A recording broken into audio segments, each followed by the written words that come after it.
Hey guys, what's up? My name is Anthony. Welcome to another episode of Being a Giants Talk. I haven't done one of these in a while since pretty much the season has ended, but this is basically a series where it's 20-30 minute episode where we discuss the Giants, where they're at, their next opponent, but for now we're not going to discuss their opponent. When the season starts, we'll start doing this like every single week, discuss, betting and different things like that. But for now, I want to discuss some Giants player props. Some Giants stories that have been going out over the last couple of days, and yeah, generally we're going to have a fun time. Definitely do subscribe on Apple Podcasts to listen to this wherever you are. It's not really that much of a visual thing, but I'll try to make it as visual as possible. Without further ado, let's begin. Alright, so the first topic I want to discuss about Aldrick Rosas and DeAndre Baker. Now, we just saved $3.2 million from Aldrick Rosas. I think that the Giants, what they're doing with Baker is making the NFL and forcing them to make a move. And I think that could save us a little bit more as far as cap. Like, if he's on the exempt list, do we pay him more? Like, can we pay him and things like that? So I think that's going to save us a bit more money, make us a little bit more flexible. So in season, we have about $7 million. As far as what Rosas did, I'm not going to comment on that. Like, people are like, oh, he drunk drove and things like that. And, was it alcohol? Okay, somebody doesn't go 100 miles an hour. I'm not sure if drunk driving at 100 miles an hour is worse and speeding, or just driving 100 miles an hour is bad, and reckless driving. I'm not too sure. Like, if he was impaired, it's like, oh, it kind of makes sense. But if he did that and he wasn't impaired, I think even worse of him. That's not really the politically correct thing to say, but, it's kind of true. Rosas, we just signed Catanzaro to replace him. Am I jumping for joy? No. Do I think that there's a better option? Probably out there, but we'll probably bring somebody else in camp to compete with him, and we'll see who the better man is. I just don't want kicking to be a problem with this team. Please, let's not have, Daniel Jones score a touchdown and then, the extra points start not going in. But, Catanzaro has been good with the extra points, especially after they changed the rule. And hopefully he has the rejuvenated spirit of playing football, and hopefully he hasn't really lost himself a lot during this quarantine period.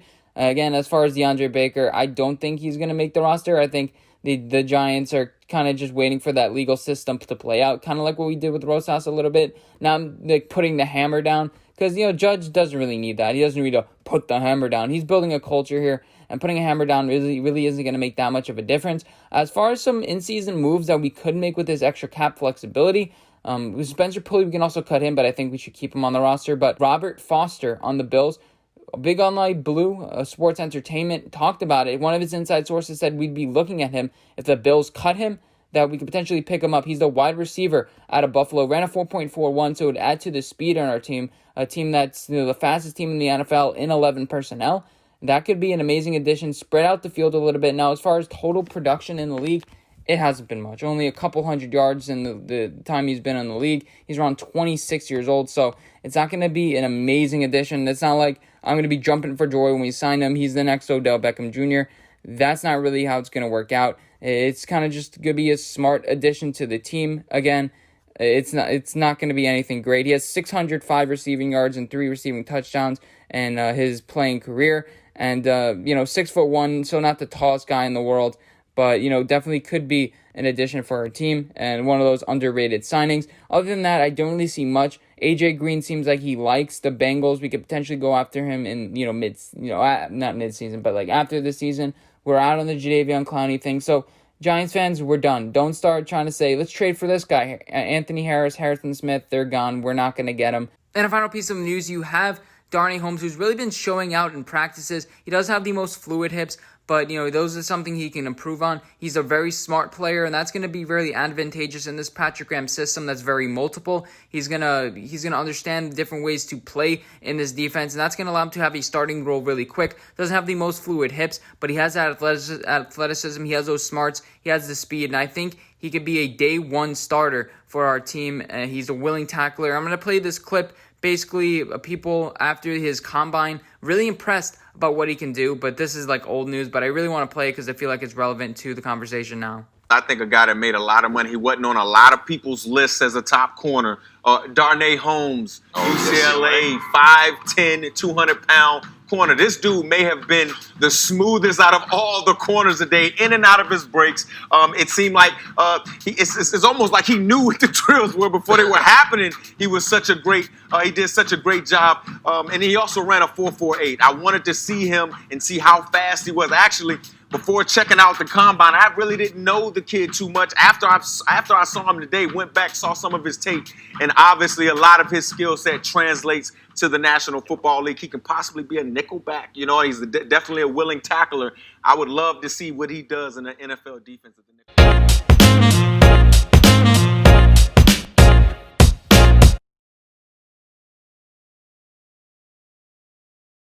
Okay, and let's go on to my player props for the New York Giants. And so before we get into that, I want to discuss my over-under, 6.5. I'm going to play the under. I'm not going to give this out as a bet. I bet the Giants under 6.5 because I'm a Giants fan, and it's a win-win situation. If we win over that, I'm excited, and we could potentially make the playoffs. And if we win under that, I win some money. So I guess it's a win-win. And even if we don't have a season, we're going to be the 4th overall pick next year. So that'll be an interesting bone to throw in. But we have one of the hardest schedules. Knowing the Giants this year, I could be completely wrong, and they win, 8 games, and they surprise everyone. That's a lot of people have the Giants as like a dark horse, but as Giants, I'm not having us as any dark horse. I've seen so many years under Eli Manning, the Giants could be a dark horse this year, and I don't want to think about the Giants being the dark horse. I want to be pleasantly surprised if we play well. So I have us around 6 wins. We have one of the hardest schedules. There are really no wins on the schedule where you could say, oh, that's a definite win. Even the Bengals, it feels like the Giants would lose that Bengals game. It happens every single year. But some winnable games, you have the Bengals, the Cardinals. We play the Redskins twice. Maybe we can win a game in division potentially against the Cowboys or the Eagles. But overall, there are no gimme wins. We play the Rams. That's a tough game. The Seahawks, they just added Jamal Adams. So there are no gimme wins, and especially in the first couple of games. Maybe we just learn a lot. We lose those first 3 games, and then we play the Rams, and we go on a little bit of a winning streak. But overall, we have a tough schedule. I'm betting us under 6.5 wins. I have us around 6-10, but it's kind of depressing to say that as a Giants fan. But, we have to deal with reality. As far as betting total, their odds actually have gone up over the past couple of weeks. They're now 80 to 1. They're now 80 to 1 to win the Super Bowl. I'm not betting the Giants. You have a rookie coach. Rookie coaches never make it to the Super Bowl. It's really, really rare. Second-year quarterbacks kind of do. We saw Carson Wentz. We also saw Jared Goff in his 3rd year. Lamar Jackson almost in his 2nd year. And then Patrick Mahomes in his 2nd year make it. But, it's really rare. So I'm not betting the Giants 80 to 1 like I did last year. But they were 150 to 1 with an aging quarterback. As far as division odds, they are 8 to 1. They could potentially make some moves here, especially if it's tight towards the end of the year. You get the Cowboys at 9-7. I've seen some people saying 14-2 they could break out this year, but you're not expecting those teams to win, more than 10 games. So if they're tight towards the end of the year, you play them, you beat them one-on-one. It could be a good value at 8 to 1. My worry is it's just that's a lot of Giants fans being optimistic like me last year. It's definitely not a great value because you have the Washington football team. Every time I say Washington football team, it just feels wrong. But you have the Washington football team at 12 to 1. Are we that much better than Washington? I'm not too sure. I have them at exactly the same rank in my power ranking, so I don't think it's great value there. So those are some of my thoughts about the rest of the Giants betting odds.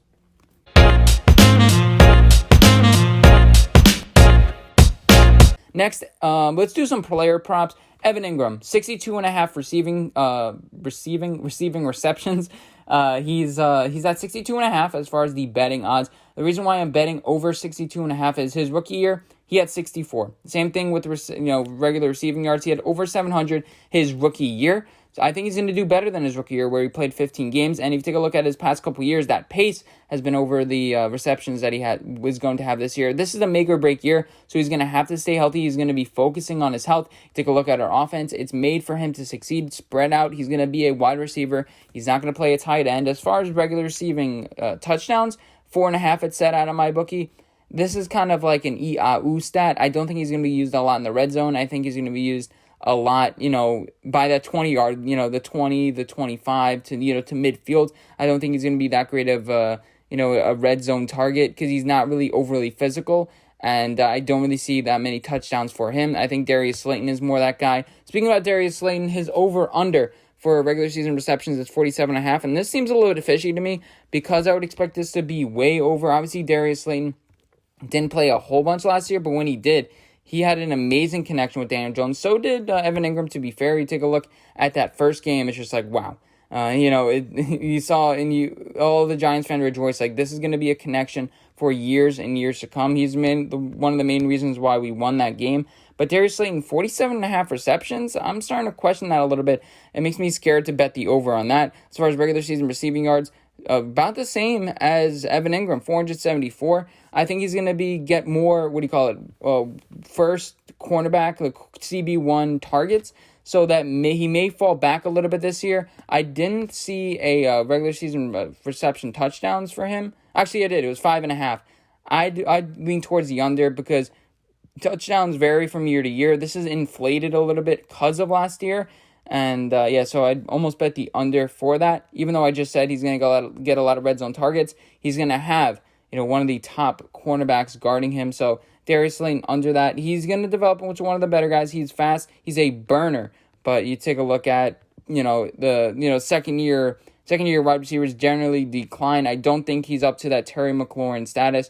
Yeah, I'm a Giants fan. You could say well, you're not a real Giants fan, but let's be realistic here. Darius Slayton had a great first year, but he was a 5th-round pick. Do you think he's going to get better from last year? I don't really think so. Last year, he had 48 receptions with 740 yards, so that over-under is set about where he did last year, and only 9 games started, 14 games total, and 84 targets. He had a lot of targets last year, but not a lot of receptions. That catch percentage was fairly low. Daniel Jones needs to work a little bit on ball placement, but that's not the topic of this video. We're going to go on to the next player prop for the Giants. That's Sterling Shepard. Regular season receiving yards, 815. I'm probably going under there because I think that he may get injured again. Concussion issues, I don't really trust it. And especially the Giants' receiving core is pretty deep this year. I'm probably going under 815.5. And that's the only thing I saw from Sterling Shepard. I'd also bet under on a lot of things because I question his health really this year. And I'm staying away from Sterling Shepard. Next, Saquon Barkley, regular season rushing yards, 1,250. I'm going over. I said I'm confirming 2,222 yards. And is he going to have over 1,000 receiving yards? I don't think so. He's obviously going over 1,250. He's going to be healthy. He's going to be used a lot in between the tackles, outside zones. We're going to use him correctly. In this offense, you have Andrew Thomas. We're going to run over to the right and to the left, wherever Andrew Thomas is. Just run behind him. He's going to be the leader for Saquon Barkley, and it's going to be amazing. Saquon Barkley is going to break out for so many runs because of that solid first block, able to get Saquon Barkley to that next level. Stiff arm, he's gone. And so as far as regular season rushing TDs, 9.5, I question that a little bit, and here's why. So as far as his total touchdowns over his first 2 years, it's 17. That's about the same as Josh Allen. So it's kind of funny how they both got drafted in the same year, and Josh Allen has more rushing yards than him. But Saquon Barkley, 9.5. I think we're going to use a Dion Lewis a lot, but he's going to be the feature back in the red zone. When we're on the line, it's not going to be a bunch of jet sweeps. I think it's going to be Saquon Barkley. We're going to pound him up the middle, towards the right or left side with Andrew Thomas or whatever. But he fell back last year, only had 6 touchdowns. So this is pretty much even splits his 2018 year and his 2019 year. Obviously, with fewer games in 2019. Honestly, I'd lean towards the over 9.5. And this is just rushing TDs. It's not overall touchdowns. So there we go, Saquon Barkley. Daniel Jones passing yards, 3,800 or 3,799.5. I think he's going to be healthy. I think he's going to rack up a lot of yards. He's going to play 16 games. Hopefully we're not going to have to go on to a Colt McCoy. He's going to be protected. That means fewer injuries. With the ball out quicker, more quick passes, guys that, we're going to use our 4.4 speed to get down the field. I think this is an easy over. Then again, I am a Giants fan. Regular season passing TDs, 25.5. Now we had 24 in just 12 games. That's around 2 per game. You extrapolate that, that's 32. I think you have to go over. Usually with these bets, you go under. Passing TDs, you go under. Russell Wilson had 30 passing TDs projected. I'm taking that under. But this is too juicy not to take. If you think he's going to play every single game, which I don't see why not, this 25.5, are you kidding me? He was on pace for 32 last year. I think that, you have better targets. They didn't get much slower, I can tell you that much. If anything, we got faster with, some new guys with Austin Mack, Derek Dillon that I think could play a vital role. And, Jason Garrett's quarterbacks have had high touchdown passing guys. Take a look at Dak Prescott consistently in the upper 20s. But yeah, so those are my player profile projections. Let me know what you guys think. What are you taking over under on these stats? There weren't a lot of them. They didn't have like a Dion Lewis and things like that. But yeah, let's move on to the next topic.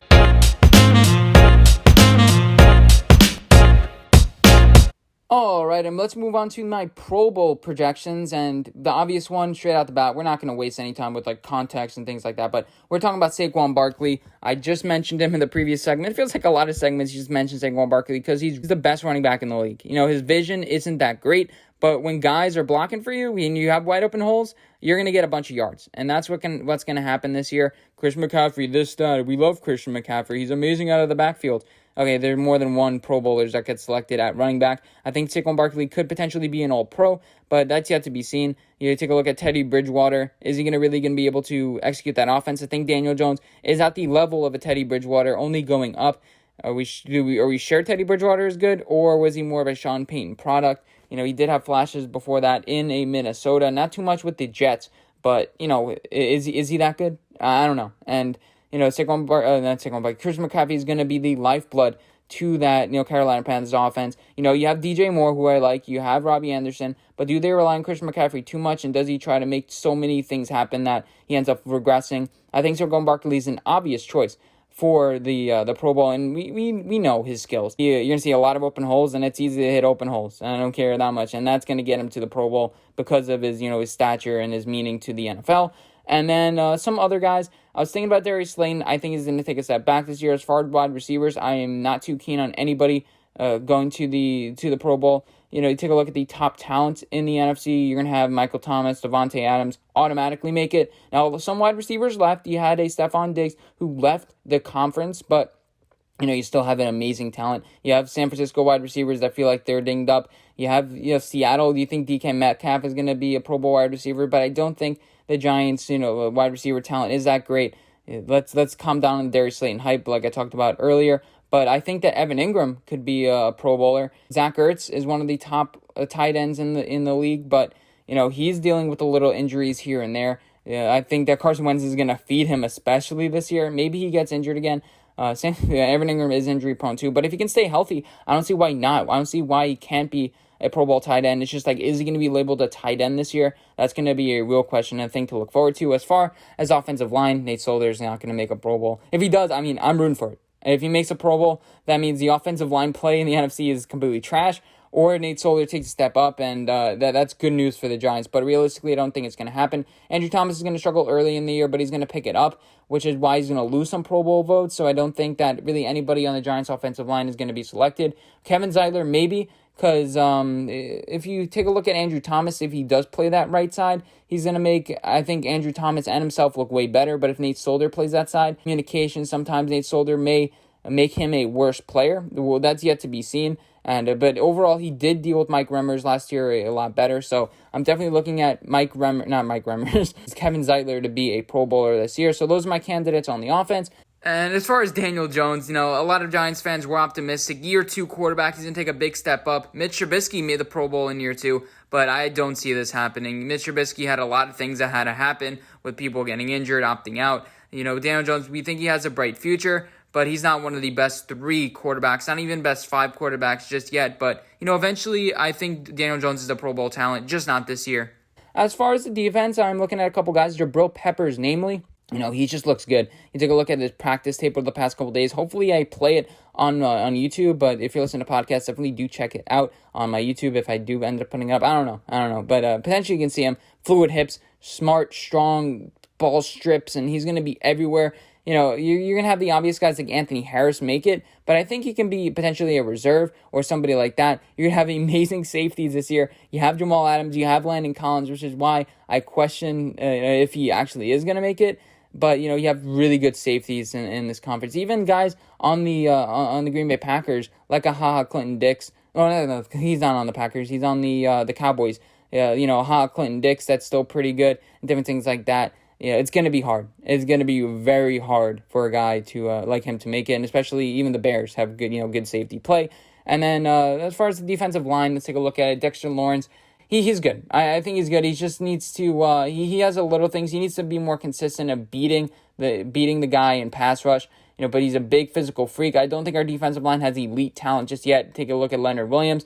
They say pressures are the most indicator for sacks next year. It's not sacks that year that's a good indicator for sacks next year. It's actually pressures. And Leonard Williams had a lot of pressures last year, more than a guy like Yannick Ngakoue. So if he converts those to a sacks, I can definitely see him making a Pro Bowl. And yeah, that he's on my Pro Bowl watch. And then Dalvin Tomlinson on that defensive line, he's good, but he's not a Pro Bowl level talent. He's just solid. Overall, defensive line is solid. He's just not up to that, up to that level. As far as James Bradberry, he's not going to have that many flashes. I think that you take a look at him, he's not going to have that many outstanding moments to do so, to become an amazing cornerback and to highlight himself. He's not going to be facing those top elite wide receivers. You could say Amari Cooper, but really, what do the Eagles and the Redskins have to offer? What do the Bears have to offer? Allen Robinson's going to spend a lot of time in the slot, which I think James Bradberry will follow him, but the Steelers, 49ers don't really offer a lot of, sex appeal. Maybe if he gets a lot of interceptions, he will.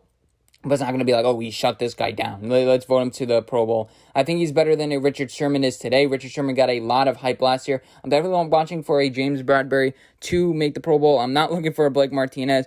Ryan Connolly's coming off an ACL. I don't think any of our linebackers will. Kyler Fackrell, he's going to be a solid player, but, Pro Bowler, I don't think so. And yeah, so those are the kind of the guys I'm thinking. James Bradberry is going to be a top 5 cornerback, I think, in the NFC, and that may get him some Pro Bowl votes. Some, a couple 100,000, I guess, but I don't think eventually he will make the Pro Bowl. But, you scan the league, Jeff Okudah may get some biased votes since he's a rookie, and you have some good cornerbacks on the Bears. You have some good cornerbacks in that NFC North, but they feel like they're depleting. And then the NFC South, you don't really have amazing cornerback that play there. Tampa Bay guys may take a step back this year. I'm taking a look at, the Panthers, not really any there. So, James Bradberry may win by default. You have, I think, better corners in the AFC. You have Gilmore, you have Trim and Emmons, and you have guys like that. They have the higher ability guys. But it's definitely going to be interesting. Those are my Pro Bowl candidates for this year. In the end, I really do think that Saquon Barkley is going to make it. I'll give the nod to Evan Ingram. And then for that defense, I have a good feeling about Jabril Peppers this year. I think he's going to cause a lot of turnovers. And then Leonard Williams. So we're going to have 4 Pro Bowlers this year. You heard it from me. And maybe even Catanzaro makes it to the Pro Bowl. But hope you guys enjoyed this video. I have no idea how long it is. We're going to get into my Week 1 preview in my next episode. We have a couple other things I want to mention as far as news and things like that will probably come up. Roster predictions probably in the next episode. So it's going to be exciting. Next episode is probably going to be in 2 weeks. And yeah, so hopefully you guys do enjoy that when it comes out. But hopefully you guys did enjoy this one. Definitely do remember to subscribe to me on Apple Podcasts, Google Podcasts, Spotify, I think. I don't know. I'm not sure if it's on Spotify. Don't quote me. But hope you guys enjoy. And I'll leave you guys with my favorite song. This is the end of B&A Giants Talk. Get on with the rest of your day, the rest of your weekend. And I'll see you guys in my next video. Bye, guys.